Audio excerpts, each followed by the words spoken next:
नमस्कार, मैं आपका स्वागत करता हूं डी के न्यूज इंडिया में, जहां आपको मिलती हैं सबसे पहले और सबसे ताजा ब्रेकिंग न्यूज। तो चलिए शुरू करते हैं आज की सबसे बड़ी और महत्वपूर्ण खबरें। साइक्लोन दितवाह ने श्रीलंका में तबाही मचा दी है। मौतों का आंकड़ा 450 से ऊपर पहुंच गया है। भारत ने राहत उड़ान को मंजूरी दी है, जबकि पाकिस्तान ने भारत पर एक्सपायर्ड पैकेज भेजने का आरोप लगाया है। अब बढ़ते हैं अगली ब्रेकिंग न्यूज की ओर। प्रधानमंत्री मोदी ने श्रीलंका के राष्ट्रपति से बात कर चक्रवात में हुई मौतों पर दुख जताया है। भारत ने अपने फंसे हुए नागरिकों को सुरक्षित निकाल लिया है।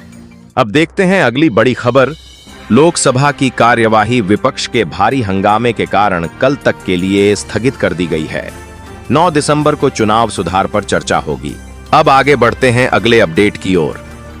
कर्नाटक में मुख्यमंत्री सिद्धारमैया और deputy CM D. Shiv Kumar लगातार दूसरी ब्रेकफास्ट मीटिंग में मिले, लेकिन पावर टसल अभी भी जस का तस है। चलिए अब देखिए अगली ब्रेकिंग न्यूज। सुप्रीम कोर्ट ने केरल के ओपन प्रिजन की जमीन को ब्रह्मोस प्रोजेक्ट को देने की मंजूरी दे दी है। अब कैदी मिसाइल सिस्टम के पड़ोस में रहेंगे। अब बढ़ते हैं अगली खबर की तरफ।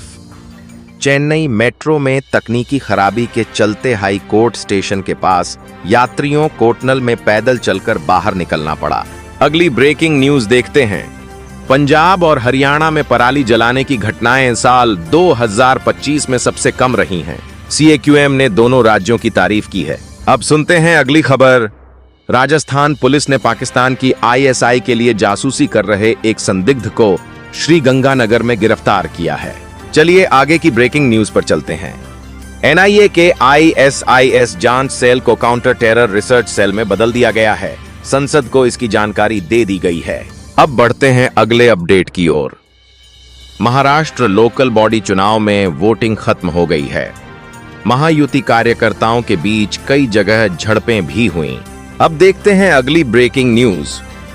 दिल्ली MCD बाय इलेक्शन में 31.3% मतदान दर्ज किया गया है। बीजेपी, आप और कांग्रेस के बीच कड़ा मुकाबला है। अब बढ़ते हैं अगले अपडेट की ओर। संचार साझी ऐप को लेकर केंद्रीय मंत्री ज्योतिरादित्य सिंधिया ने स्पष्ट किया कि यह पूरी तरह वैकल्पिक है और चाहें तो इसे हटाया भी जा सकता है। चलिए अब देखिए अगली ब्रेकिंग न्यूज।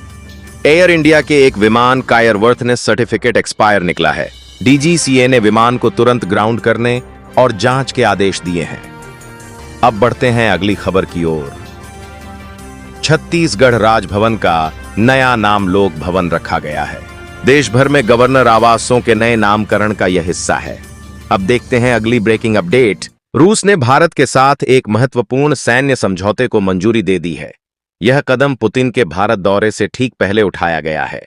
अब बढ़ते हैं अगली खबर पर। पुतिन ने यूक्रेन युद्ध को लेकर ट्रंप के दूतों से क्रेमलिन में बातचीत की है और यूरोप को सख्त चेतावनी दी है। अब अगली ब्रेकिंग न्यूज।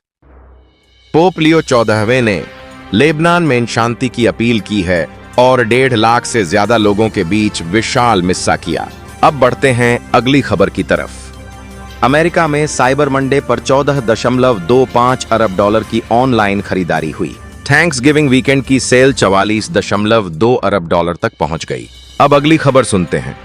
माइकल और सुसन डेल ने ट्रंप अकाउंट्स के लिए $6.25 अरब दान किए हैं। अब बढ़ते हैं आज की अंतिम ब्रेकिंग न्यूज की ओर।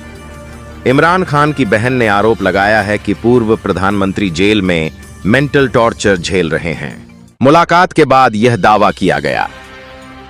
तो ये थी आज की सभी बड़ी ब्रेकिंग न्यूज। अगर आप हमारे चैनल पर नए हैं तो वीडियो को लाइक करें, शेयर करें और डी के न्यूज इंडिया को सब्सक्राइब करना न भूलें। धन्यवाद।